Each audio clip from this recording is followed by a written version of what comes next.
The echoes of yesterday. In the heart of a bustling city, nestled between towering skyscrapers, lay an inconspicuous old record shop. Its wooden sign, faded and peeling, read Melodies of Time. To the casual passerby, it seemed unremarkable, but to those in the know, it was a sanctuary for music lovers.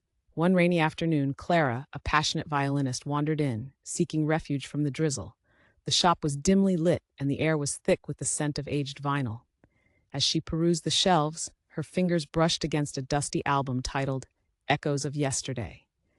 Intrigued, she pulled it from the rack and noticed the familiar name of her late grandfather, a renowned musician whose melodies had once enchanted the world.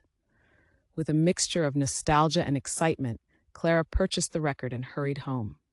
As she placed the needle on the vinyl, a haunting melody filled her small apartment.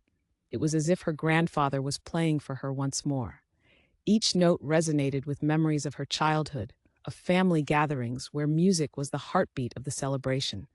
Inspired, Clara picked up her violin and began to play along. The room transformed. The walls echoed with the harmonious blend of her grandfather's timeless composition and her youthful spirit. In that moment, she realized that music was not merely sound. It was a bridge connecting generations, a vessel of emotions that transcended time. As the last notes faded, Clara felt a profound sense of belonging. She understood that through her music, she could keep her grandfather's legacy alive, and in doing so, she would also discover her own voice in the symphony of life.